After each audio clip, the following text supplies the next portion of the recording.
Nous avons le grand plaisir d'accueillir ce matin Rodolphe Claus. Rodolphe, c'est un ami du forum, il est là quasiment depuis le début. Et ce matin, il va nous parler du réseautage productif. Bonjour Rodolphe, merci d'être avec nous pour cette conférence qui va durer environ 50 minutes. Nous gardons 10 minutes à la fin pour les questions que nous vous invitons à poser tout au long de la conférence au moyen du chat.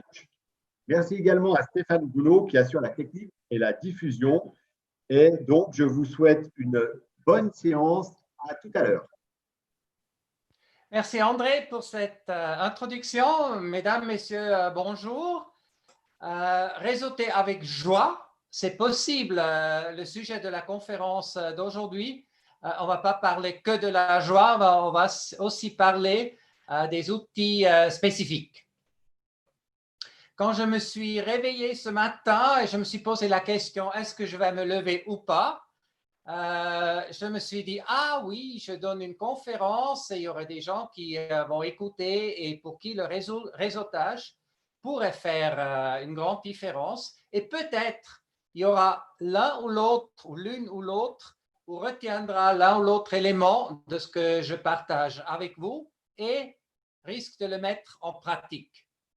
Je commence avec ça parce que pour clairement vous dire, tout ce que vous mettez dans votre tête, c'est bien joli, mais pour changer la réalité, c'est ce qu'on fait qui fait la différence. Donc, sur cette réflexion, je me suis dit, oui, ça vaut la peine de me lever et me voilà pour vous parler de réseauter.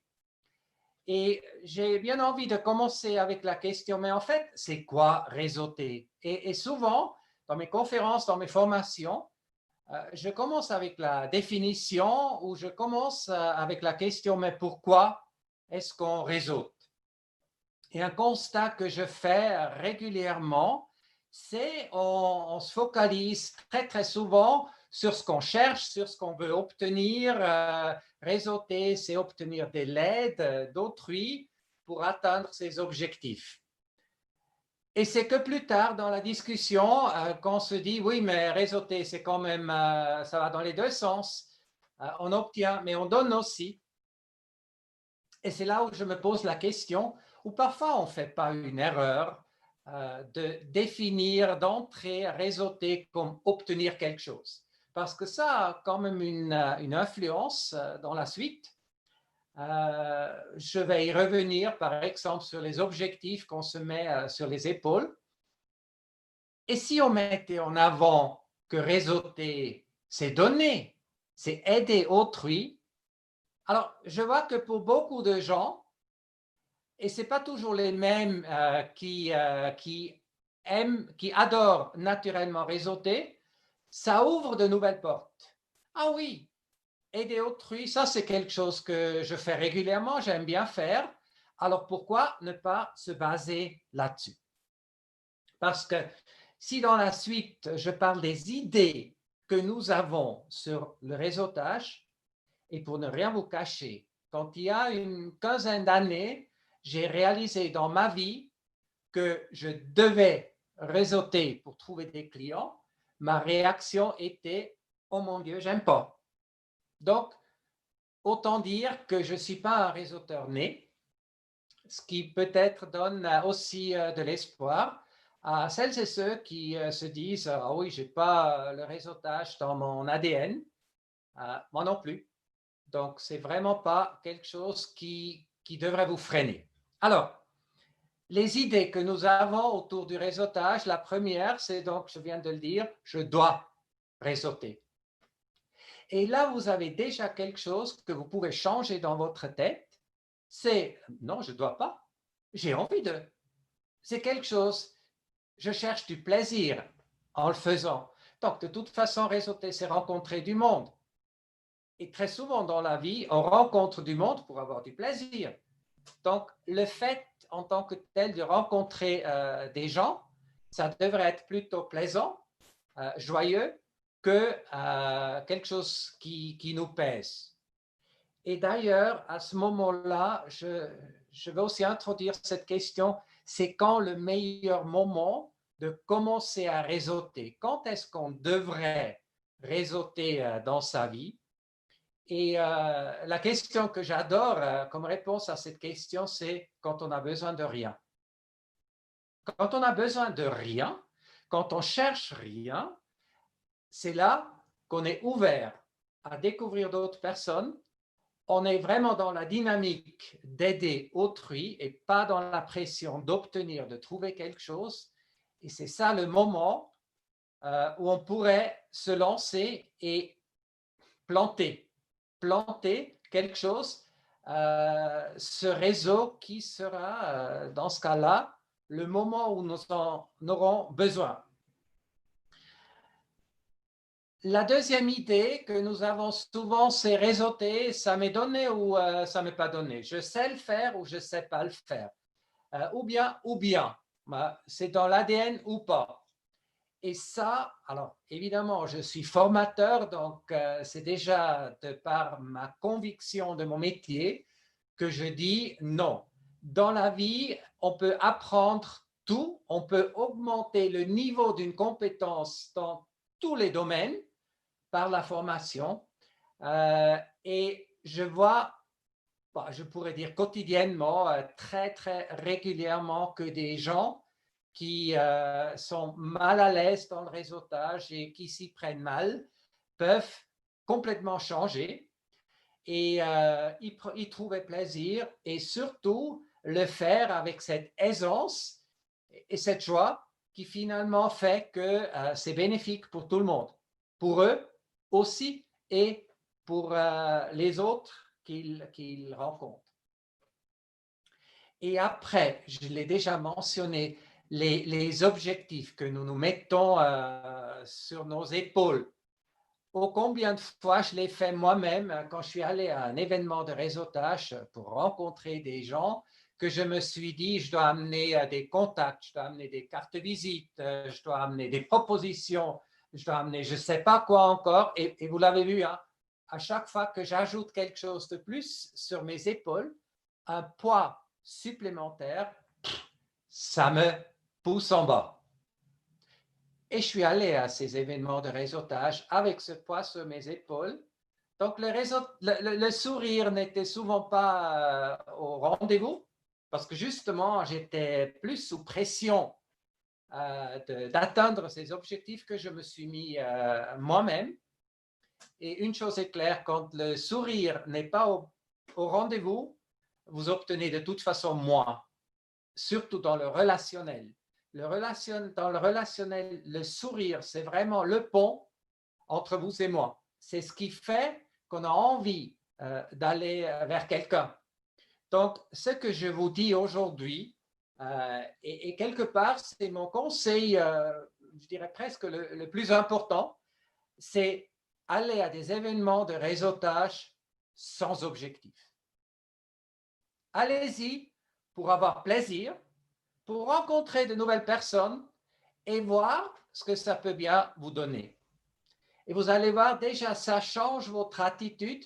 Vous risquez de devenir quelqu'un de beaucoup plus plaisant, comme ça, vers qui on a plus d'envie d'aller.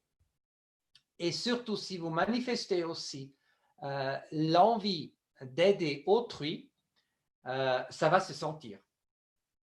Vous savez, j'ai quand même ce vécu en tête d'une personne qui, il y a quelques années de cela, m'a envoyé un email en me disant, cher Rudolf, j'ai une bonne information pour vous, j'ai trouvé un emploi, vous pouvez maintenant m'enlever de votre liste.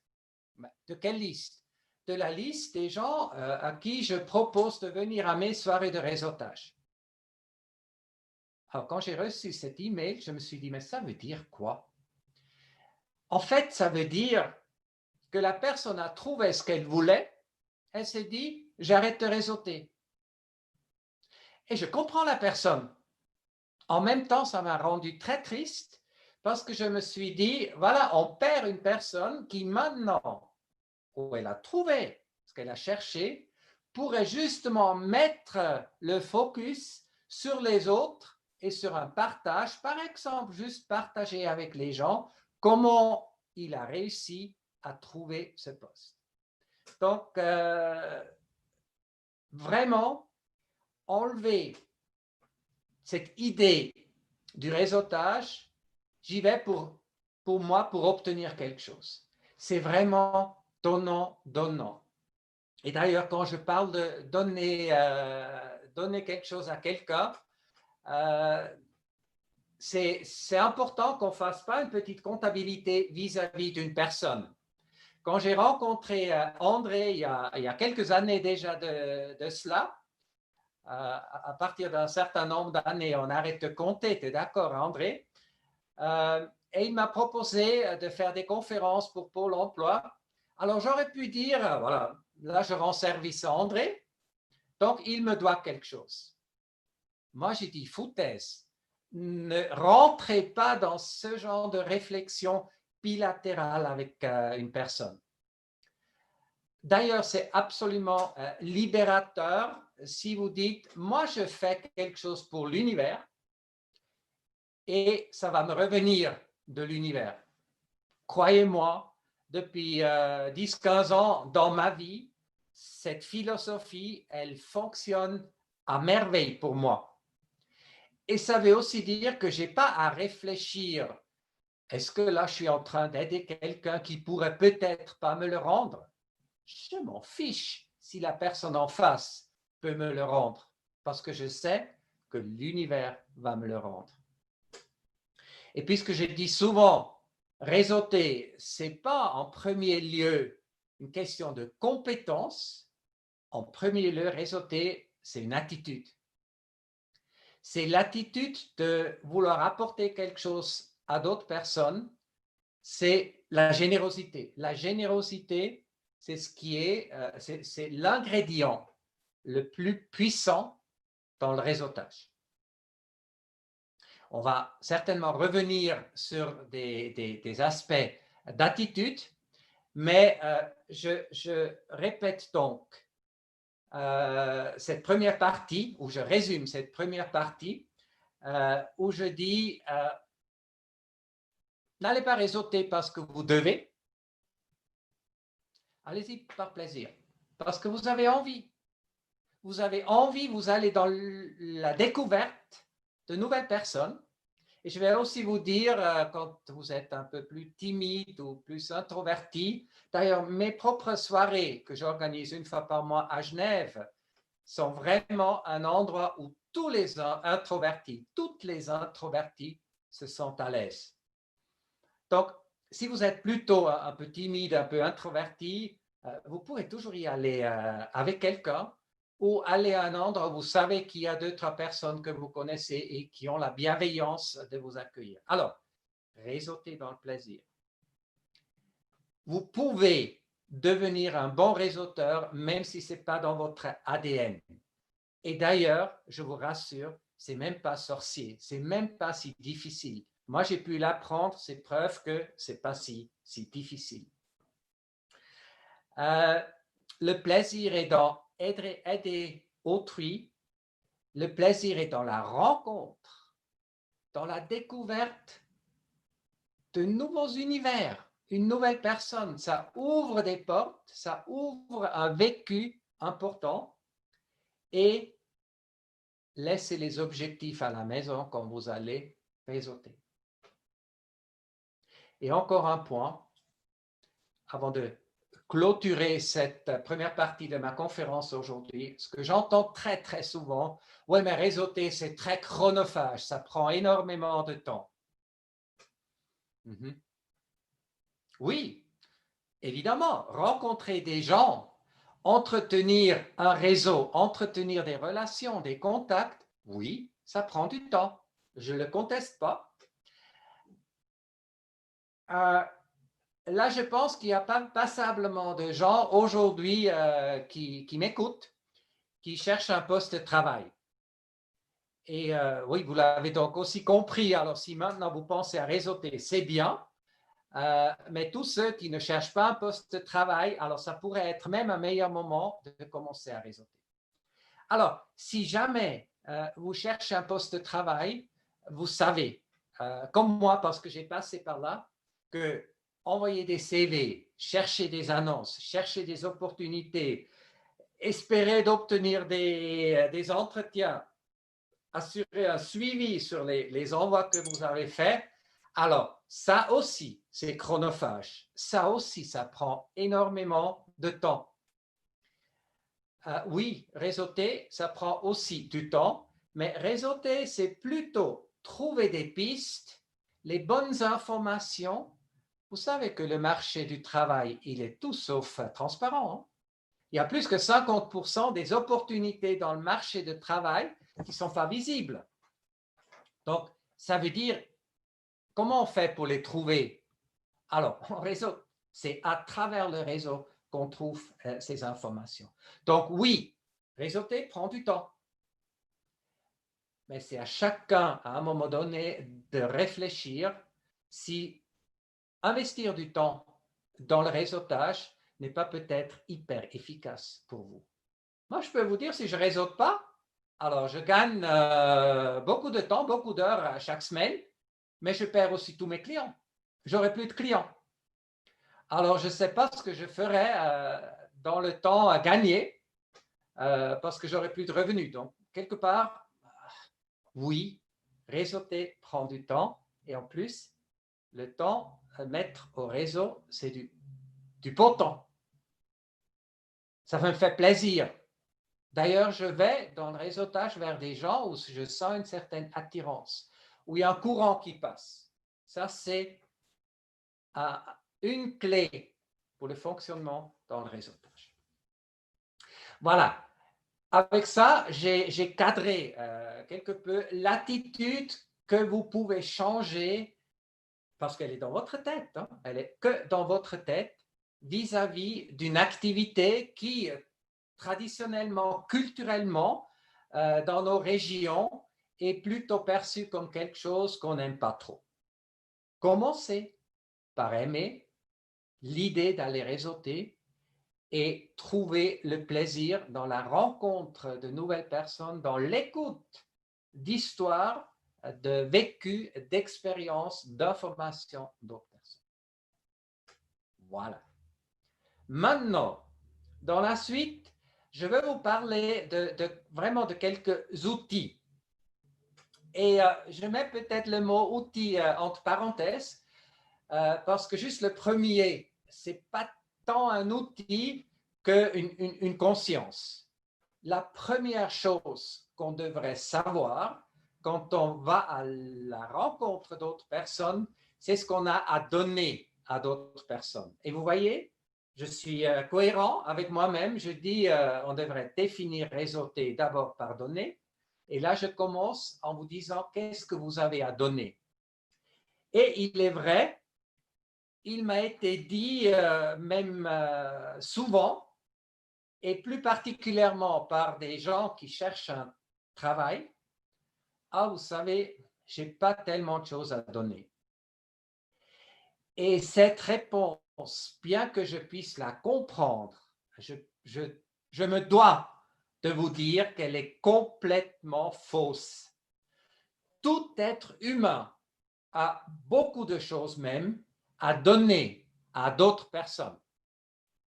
Et peut-être jamais autant que dans les temps qu'on vit actuellement, où tout le monde court, où tout le monde est sous la pression de l'urgence, on n'a jamais le temps. La première chose que vous pouvez donner à quelqu'un, c'est quelques minutes de votre temps. Un soutien, ou sûrement, je l'ai déjà dit, de l'écoute. Et de l'écoute, hein, sans les yeux sur un machin, un appareil, 100% d'attention à la personne. Je suis là pour toi, je suis là pour vous, je t'écoute et je tâche de le comprendre et je ne te juge pas. Non, mais franchement, ne me dites pas que ça. Personne ne peut le donner. Personne ne peut écouter avec attention, sans jugement, quelqu'un d'autre. Je n'ai pas dit que c'est facile, mais tout le monde le peut. Et si on vous a déjà fait ce cadeau, vous le savez que c'est hyper précieux. Donc, ou juste 5 minutes pour porter quelque chose. Donc, un coup de main à quelqu'un, ou être présent, ou parfois quelqu'un dans la détresse, taper sur l'épaule et dire « ça va aller, fais confiance en toi ». La première chose que nous avons à donner, c'est du temps. Parce que le temps, hein, si vous me dites « je n'ai pas le temps », je vais quand même vous dire « mais vous avez 24 heures par jour ». Le temps, vous l'avez ou vous ne l'avez pas, c'est peut-être la mauvaise perspective. Le temps, vous le prenez. Vous décidez pourquoi vous prenez le temps. Et parfois, au lieu de regarder un feuilleton à la télé, au lieu de lire le journal, appelez un ami et juste être là pour l'autre et échanger ce temps. Je suis convaincu, vous comme moi, on l'a. Il faut le prendre, ça c'est vrai. Qu'est-ce qu'on a donné? Des compétences, un savoir-faire. Ce n'est pas parce qu'on est au chômage qu'on n'a pas des compétences. Donc, oui, on se définit beaucoup trop par son job. Je suis quelqu'un parce que je suis un job et pouf, je n'ai plus de job, je suis personne. Mais non, on est toujours quelqu'un, on est valable comme personne. Avant tout, personne, père, mari, femme, ami, collègue, tout ça, on est aussi, et on n'est pas seulement son job. Donc, vous avez des compétences, des expériences, des conseils à donner à autrui. Donc, ça aussi, ce sont des cadeaux hyper précieux. Parfois, avoir l'œil nouveau, perspective de quelqu'un qui n'est pas dedans comme nous-mêmes, c'est tellement précieux. Vous aussi, vous avez des contacts, vous connaissez des mondes. Moi, je pense que j'aide probablement le plus des gens avec des mises en relation. Ah, vous cherchez tel et tel type de personne. Ah, je connais quelqu'un, je pourrais vous mettre en lien. Et pour l'avoir vécu moi-même, quand quelqu'un me met en relation avec un entrepreneur ou avec quelqu'un dans la formation, avec une recommandation et je contacte cette personne, j'ai presque l'entretien garanti. C'est ça qui fait la différence d'une mise en relation. C'est ça que vous avez à donner, vos contacts. Vous pouvez partager des choses, des informations. Là, vous vous êtes connecté à cette conférence. Et il y a toute une série de conférences hyper intéressantes cette semaine. Et vous pouvez vous y connecter, mais vous pouvez aussi dire à des amis, des collègues, des connaissances, « Hey, Pôle emploi fait quelque chose de bien cette semaine. Et regarde, là, il y a des liens, tu pourrais peut-être aussi trouver quelque chose qui t'intéresse. » Des informations, du partage, c'est des choses que nous avons tous, toutes à donner. La collaboration, un coup de main. Vous connaissez la boutade, hein? Le nombre d'amis qu'on a aujourd'hui, on pense parfois à travers les réseaux sociaux qu'on a des dizaines, des centaines, voire des milliers d'amis. Mais si vous voulez savoir combien d'amis vous avez vraiment, appelez-les pour vous aider à déménager. Et là, vous savez combien d'amis vous avez. Alors, pourquoi ne pas aller aider quelqu'un à déménager ou monter un meuble ou faire les courses ou je ne sais pas quoi. Aider, juste donner un coup de main à quelqu'un, c'est hyper précieux. C'est des choses qu'on n'oublie pas facilement. Des opportunités, je vous ai parlé des soirées de réseautage que j'organise. Alors maintenant, vous pourriez venir une fois si vous recevez l'invitation, mais vous pourrez aussi le partager avec d'autres personnes. D'ailleurs, pour moi, c'est comme ça que ces soirées fonctionnent, qu'il n'y a pas que les gens que je connais déjà qui viennent, mais qui en parlent et qui l'amènent d'autres personnes. Après, il y a aussi du côté émotionnel. Vous savez, partager de la joie. Je ne sais pas vous, mais moi, j'ai aussi des creux parfois de morale, des journées sans, hein, comme on dit. Et là, c'est quand même génial de rencontrer des personnes qui vivent une journée avec, qui partagent ça avec moi. Ou de l'énergie. Hein. Parfois, on a de l'énergie à partager. Hyper précieux. L'attitude positive, encourager quelqu'un, si vous voulez vous lancer dans un projet, vous trouvez facilement beaucoup de gens qui vous parlent des risques, des dangers, des difficultés, tout ça. Ça, c'est facile. Mais c'est parfois très difficile de trouver quelqu'un qui vous encourage, qui dit tu es la bonne personne pour ça et si jamais tu as besoin, je t'aiderai. Ça, vous pouvez aussi donner autour de vous. Et peut-être un autre point, c'est de l'estime. Pourquoi je dis ça? Parce que parfois, demander conseil à quelqu'un, c'est lui faire un cadeau, parce qu'on lui témoigne qu'on pense qu'il est à la hauteur de nous donner des conseils. Et ça, je peux vous dire, il y a des gens qui apprécient ça énormément. Donc, vous voyez, alors là, je me suis lancé, j'ai parlé un bon moment sur tout ce que vous avez à donner et j'y tiens et je le souligne, quelle que soit votre situation actuelle, même si vous vous sentez un peu plus bas que d'habitude, vous avez toujours énormément de choses à donner à d'autres personnes, donc à l'univers, pour que l'univers puisse vous rendre. Pour que ça puisse vous revenir, on doit savoir deux choses sur vous. On doit savoir sur vous ce que vous cherchez, comment on peut vous aider. Donc, réfléchissez à ça. Ce n'est pas pour quémander, hein? C'est juste pour donner l'information que, par exemple, vous cherchez des informations sur tel et tel sujet ou vous cherchez des opportunités dans telle et telle région, dans tel et tel métier, ou vous cherchez à rencontrer telle et telle personne avec telle et telle expérience ou vécu ou compétence. Donc, sachez dire aux gens ce que vous cherchez.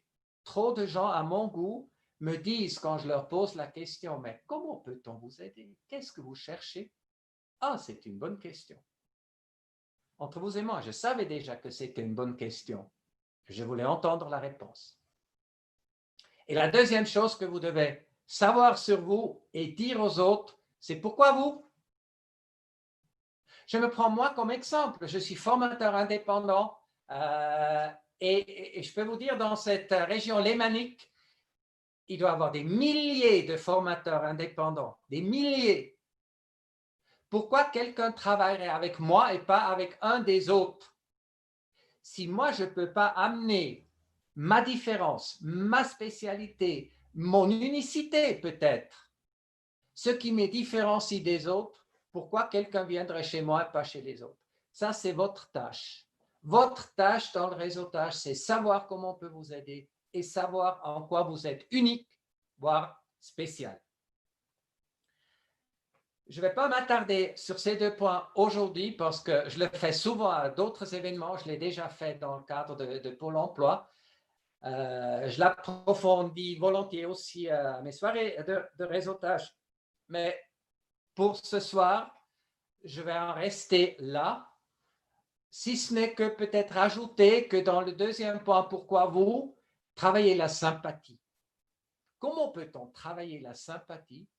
La sympathie, c'est d'abord trouver des points communs avec les autres. Et vous allez être surpris où on peut trouver des points communs. Moi, par exemple, je suis propriétaire d'un chien, un petit chien. Alors, je vous garantis, si je croise un autre propriétaire de chien, ça commence toujours bien. Ça ne continue pas toujours bien, je l'admets, hein, ça c'est la vie, mais ça commence toujours bien. Ou quand je rencontre un motard, parce que je suis motard, trouver des choses, et vraiment dans le domaine de toute la vie, hein, que vous partagez, que vous avez en commun avec d'autres personnes. Et l'autre élément pour trouver les gens, pour trouver les gens sympas, pour qu'on vous trouve sympa, c'est commencer par trouver les gens sympas. Parce qu'il y a dans votre cerveau la petite partie reptilienne à qui il suffit que quelqu'un puisse ressembler à quelqu'un de votre passé, que cette partie de votre cerveau vous dit déjà danger, j'aime pas. Et là, il se trompe souvent. Et depuis que j'ai compris ça, je lui dis, quand il me signale j'aime pas cette personne, pas sympa, danger, je lui dis tais-toi. J'y vais, je veux voir pour moi-même et après je décide. Et croyez-moi, combien de personnes j'ai rencontrées grâce à ça et on a développé des belles relations, parfois même des amitiés. Donc, ça veut aussi dire votre sourire. Hein? Trouver des gens sympas, c'est pas faire la gueule. Hein? C'est aller ouvertement vers les gens, c'est aussi le regard et c'est surtout le sourire qu'il faut amener avec soi, ne pas laisser à la maison. Et aussi se poser la question, qui est la personne en face? Ceux qui m'ont déjà entendu, ils se souviennent peut-être que c'était un changement clé dans ma propre vie, c'est de ne plus voir en la personne en face la personne qui a la solution, celui qui pourrait avoir un job pour moi, celui qui pourrait devenir mon client ou qu'est-ce que vous cherchez. La personne en face, aujourd'hui pour moi, c'est tout simplement quelqu'un qui connaît du monde et qui pourrait devenir une sorte d'allié, de partenaire à moi, d'associé. Ça veut dire que je ne vous pose plus la question aujourd'hui, est-ce que vous voulez devenir mon client, est-ce que vous voulez m'engager comme formateur, sachant que la chance d'un oui est assez faible.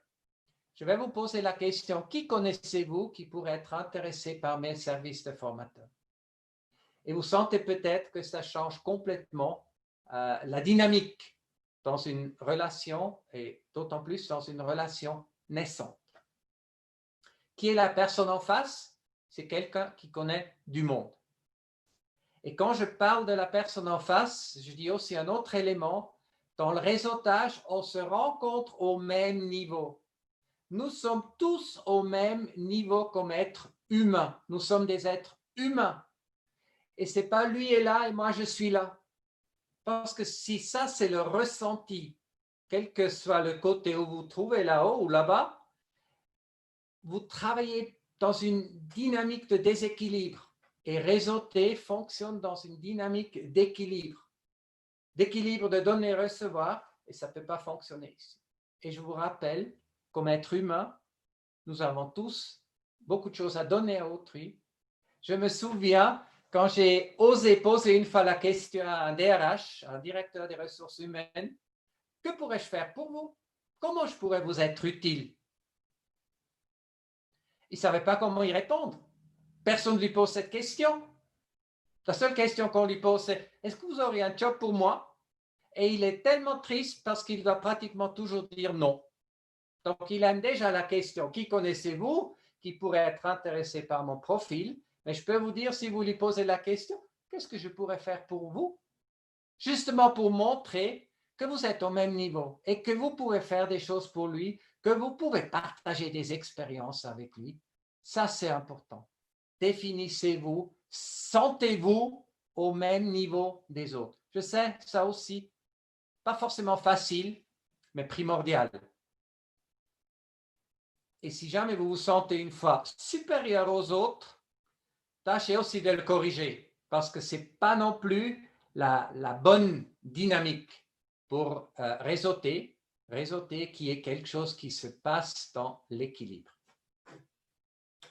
Et que quand je parle de réseauter, quand je parle de rencontrer des gens, alors souvent on rencontre des gens dans des événements où il y a plusieurs personnes, et c'est chouette, c'est efficace, parce que vous pouvez discuter 5-10 minutes par personne, échanger carte de visite, et s'il y a un feeling, je dirais, revoir la personne dans la suite pour un café donc en bilatéral.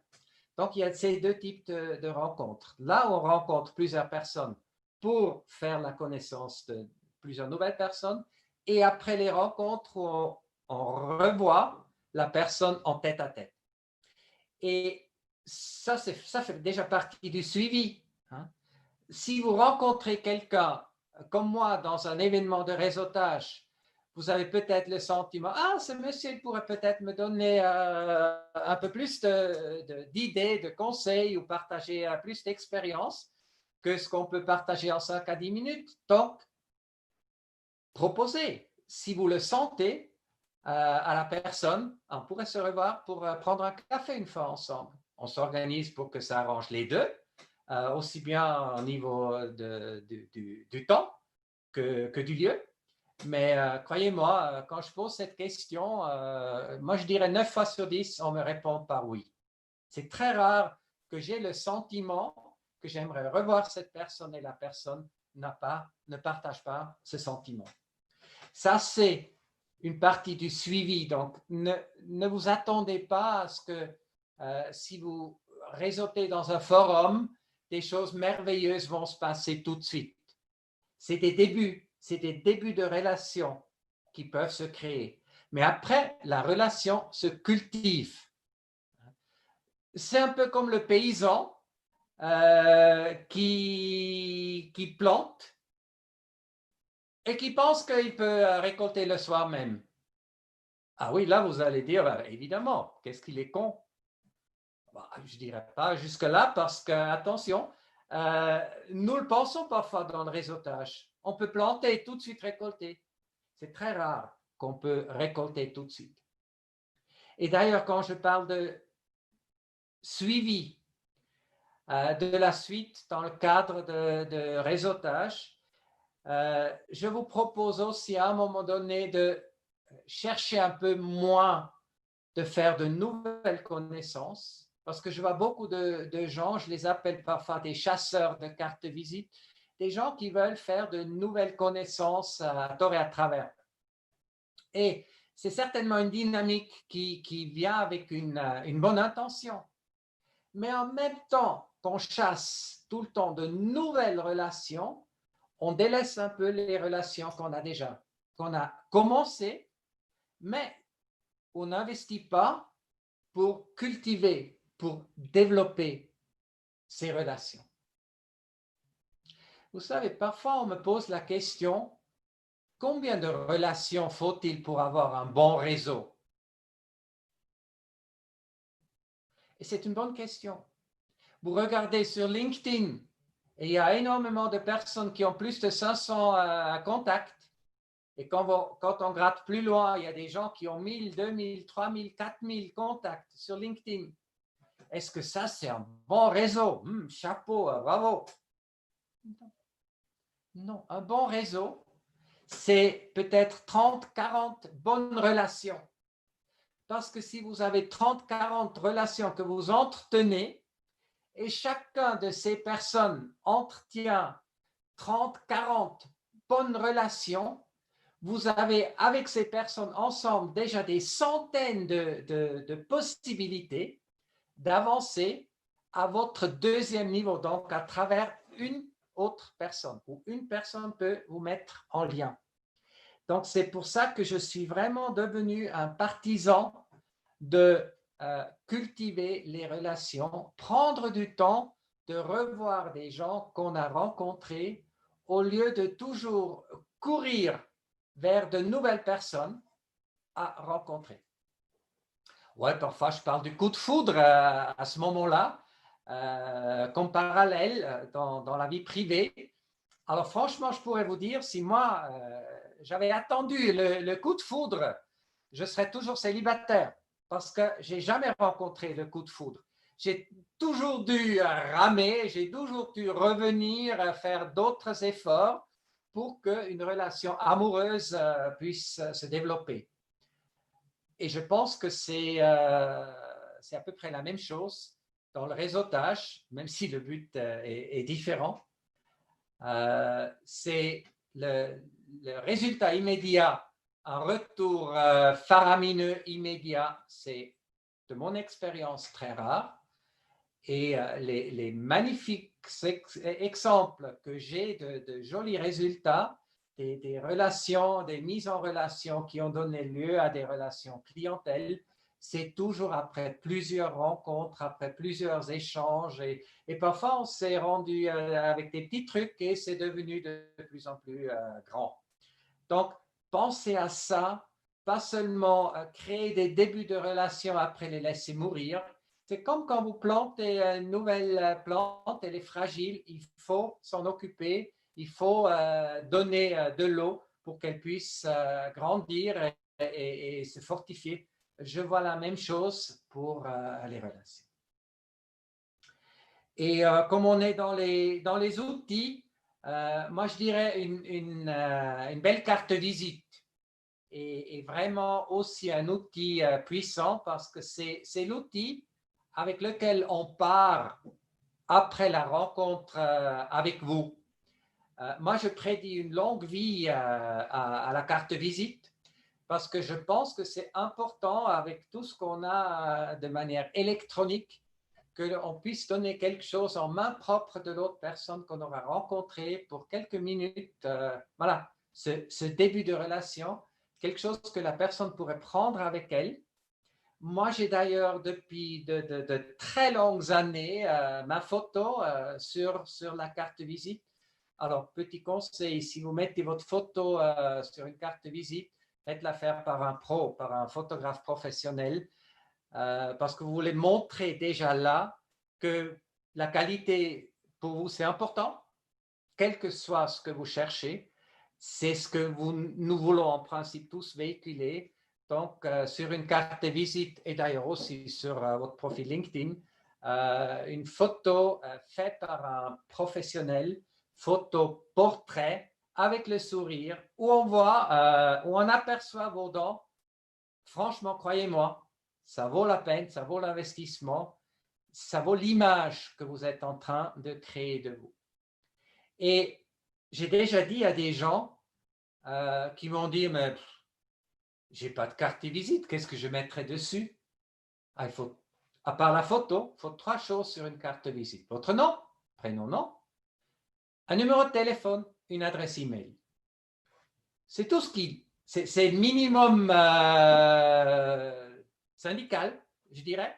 Après, vous pouvez mettre un métier, mettez plutôt le métier de ce que vous cherchez, parce que c'est ça que les gens retiennent. Vous pouvez mettre un QR code. Si vous êtes plutôt dans la technologie, ça réconforte votre image.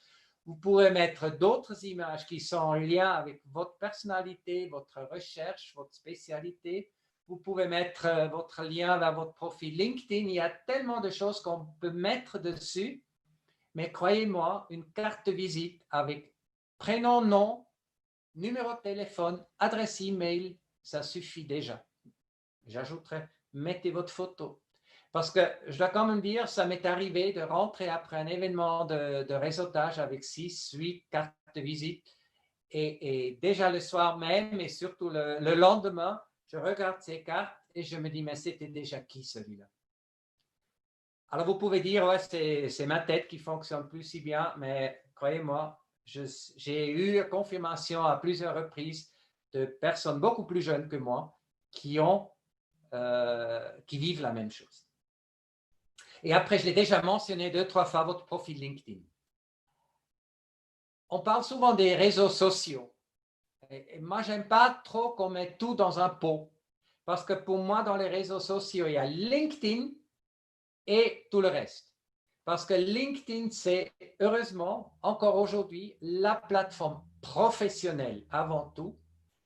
Et elle est, en tant que telle, très différente des autres. Moi, je ne pourrais pas vivre dans mon statut, dans mon activité, sans un bon profil LinkedIn. Donc, et je l'entretiens, ça coûte peu de temps, croyez-moi. Beaucoup de gens me disent, oh, profil LinkedIn, ça prend beaucoup de temps. Non, ça prend peu de temps, mais ça apporte des avantages vraiment incroyables. Surtout l'accès à des contacts de vos contacts. Et ça, je l'ai dit tout à l'heure, ça ouvre votre univers à d'autres mondes. C'est hyper précieux. Mais aussi, vous montrez comme quelqu'un de pro. Ayez un bon profil LinkedIn qui montre que vous êtes quelqu'un de bien, qui a du solide derrière. Mentionnez ce que vous avez fait, vos résultats, vos expériences, vos compétences, vos langues et vos intérêts. Tout ça dans un profil LinkedIn. Vous savez, vous pouvez mettre des photos dessus, des documents dessus, des vidéos dessus.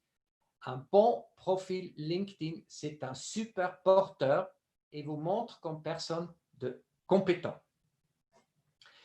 Je regarde l'heure et je vois que j'arrive gentiment au bout des 50 minutes qui m'ont été aussi généreusement allouées par André. Je vais même laisser un peu plus, mais avant de revenir à vos questions, j'ai envie de vous faire une proposition.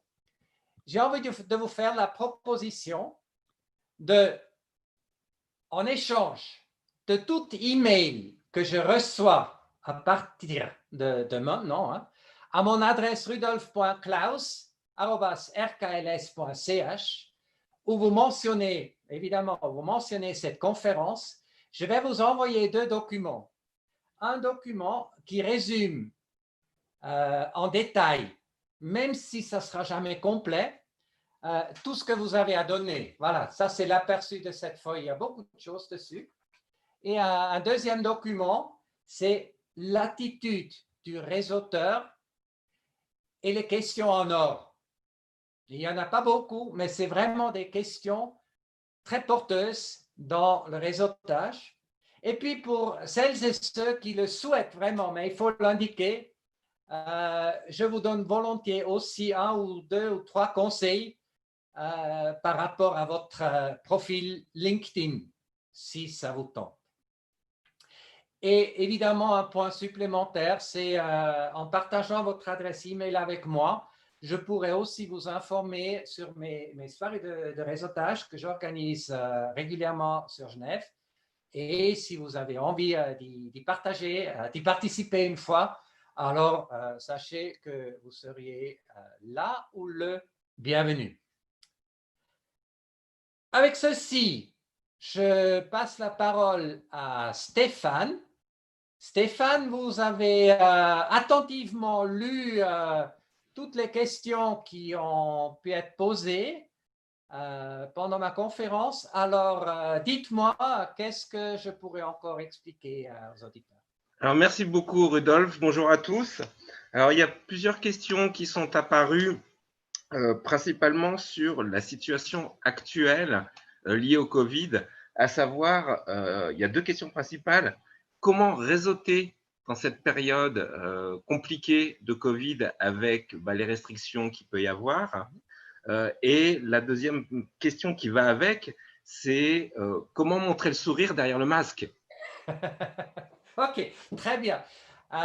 Comment réseauter dans la situation actuelle? Déjà, la situation actuelle, elle est un peu moins pire que ce qu'on avait au printemps. On peut de nouveau se rencontrer. Je sais qu'il y a des associations, des endroits, la Chambre de commerce à Genève, par exemple, et mes soirées, on se retrouve dans le présentiel avec certaines restrictions, mais on peut se retrouver. La période actuelle, ça peut aussi être le moment, comme je l'ai dit tout à l'heure, de cultiver des relations que vous avez déjà. Donc, mettre l'accent sur revoir des personnes que vous connaissez déjà en bilatéral. Ça, c'est 2 choses. Ça, c'est sur la première question.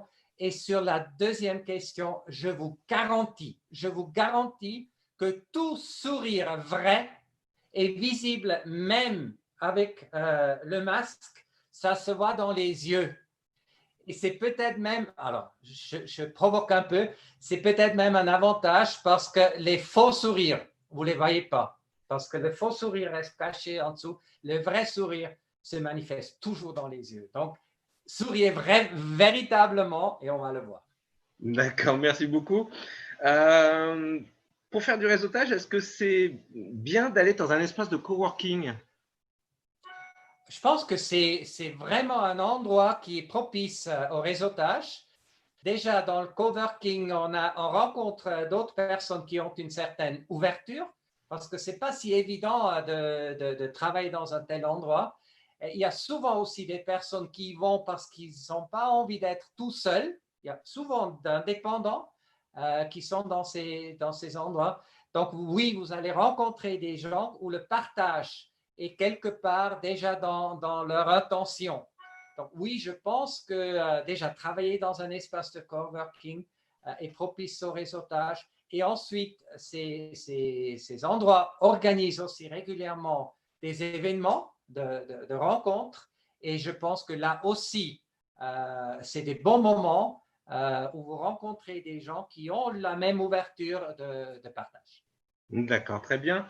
Tu as parlé des introvertis à un moment pendant ta conférence. Une question est arrivée. Comment amorcer la discussion? Alors, dans un bel endroit, vous avez déjà des gens qui viendront vers vous.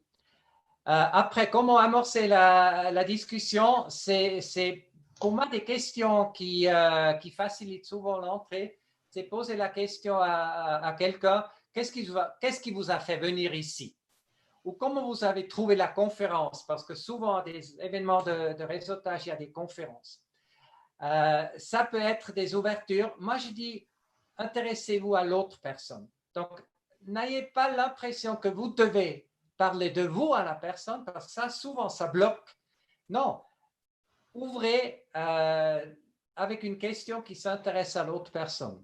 Et franchement, quand vous voyez quelqu'un les mains vides, moi, je me permets même de poser la question à la personne, qu'est-ce que vous buvez aujourd'hui? Plutôt du blanc ou plutôt du rouge? Et je vais chercher un verre du blanc ou du rouge à la personne, même si je ne suis pas celui qui invite. Hein. Ça, c'est des astuces. Et après, ce que j'ai mentionné, allez-y avec quelqu'un qui connaît peut-être d'autres personnes, qui pourrait déjà vous introduire. Alors, aller à deux à un événement de réseautage peut être vraiment une énorme aide, sous condition que vous ne restez pas collé à la personne toute la soirée, parce que ça, ce n'est pas le but. Hein. Le but, c'est de rencontrer de nouvelles personnes. D'accord, très bien. Après, on a deux questions qui, je pense, vont demander une réponse assez longue. La première, c'est quels outils ou plateformes préconises-tu pour faire du réseautage? C'était quoi? Quels outils ou quelles plateformes? Alors, plateforme, je ne sais pas si je comprends la question. Pour moi, ce que je préconise, c'est la rencontre en personne. Donc, aller sortir de chez soi, aller à des événements. Pour le réseautage virtuel, pour moi, c'est LinkedIn. Là, ce n'est pas une question. Et il m'arrive de créer des relations d'abord sur LinkedIn, mais après, je tâche à rencontrer la personne dans la vraie vie. Donc, voilà. Pour moi, réseauter, c'est aller à des événements, on peut rencontrer des gens. Et ces événements existent toujours. Oui, c'est peut-être moi. C'est regrettable que Pôle emploi n'ait pas pu faire cette semaine en présentiel. Celles et ceux qui les ont connus savent que c'est des magnifiques rencontres qui se font aussi là. Mais croyez-moi, il y a toujours passablement des événements de réseautage ou des occasions de rencontrer des gens en cours. Et d'ailleurs, réseauter, on peut à tout moment réseauter. Hein. On n'a pas besoin d'aller à un événement, proposer son aide à quelqu'un. C'est quelque chose qu'on peut tout le temps faire et ça engage la discussion et sa relation. Est-ce que j'ai répondu à tout ou est-ce qu'il y a un élément de la question à laquelle... Alors, je pense, enfin, moi, je fais que relayer la question, donc je pense que tu as dû répondre. Une dernière question qui est arrivée, qui vient de notre ami Loïc Simon. Tu as parlé du profil LinkedIn. Tu proposes de donner 2-3 conseils pour optimiser le profil LinkedIn. Mais concrètement, comment tu fais du réseautage sur les réseaux sociaux? Alors, moi, ce que je fais souvent, c'est que quand j'ai envie de rencontrer quelqu'un que je ne connais pas, je mets ce nom dans le champ de recherche dans LinkedIn et LinkedIn me dit qui sont les personnes qu'on connaît, que lui connaît et que moi je connais. Donc, les personnes entre deux. C'est ça, une application que j'utilise fréquemment pour trouver les personnes qui peuvent me mettre en lien avec une personne. Après, ce que je fais aussi, je propose parfois de se mettre en lien sur LinkedIn, même à des personnes que je ne connais pas, mais toujours avec un texte personnalisé. J'insiste là-dessus. Donc, je pense que ce n'est pas très porteur de juste cliquer sur se connecter sans une explication. Mais si vous faites ça sur un ordinateur, malheureusement, on peut le faire que sur ordinateur, avec un texte personnalisé où vous dites votre telle et telle expérience ou telle et telle compétence que vous avez ou on partage des connaissances, ça m'a donné envie de vous proposer de relier nos LinkedIn. Ça peut être une première démarche. Et après, si la personne accepte, vous avez les coordonnées, vous pouvez soit continuer à échanger sur LinkedIn, soit par email, soit si vous avez un numéro de téléphone, déjà prendre rendez-vous. Pour moi, c'est le départ comme ça, en cherchant rapidement à se rencontrer. Et souvent, je fais dans l'autre sens. Quand je rencontre quelqu'un, je pars avec la carte de visite et après, je regarde le profil de la personne et ce qui me donne tout de suite d'autres informations et des sujets sur lesquels je peux échanger avec la personne. D'accord, ok. Loïc nous fait remarquer qu'on peut mettre aussi un texte personnalisé sur smartphone en cliquant sur le menu contextuel. Ok. Voilà. Je ne savais pas, je suis ravi si LinkedIn le permet enfin aussi sur smartphone. Tant mieux. Voilà. C'est l'avantage de ces conférences, c'est qu'on apprend tous quelque chose à un moment ou à un autre, donc c'est parfait à ce niveau-là. J'ai pas d'autres questions qui sont arrivées, puisque la dernière question qui est arrivée est une question plutôt technique, mais à qui on a répondu, une question d'Isabelle Dumas sur comment faire des profils en plusieurs langues. Mais ça lui a été répondu, puis je pense que c'était peut-être pas le but aujourd'hui Oui, ce à n'est ce pas niveau-là. forcément le sujet. Et il faut aussi être clair. On ne peut jamais répondre à toutes les questions, à toutes les préoccupations en une petite heure. Mais là aussi, un lien est créé. J'ai vu que des emails commencent à arriver dans ma boîte aux lettres. Donc, il semble que l'un ou l'autre soit tenté par ma proposition. Et là aussi, il y a la possibilité qu'un jour, on se rencontrera. Donc, et là, je répondrai un peu plus longuement à vos questions.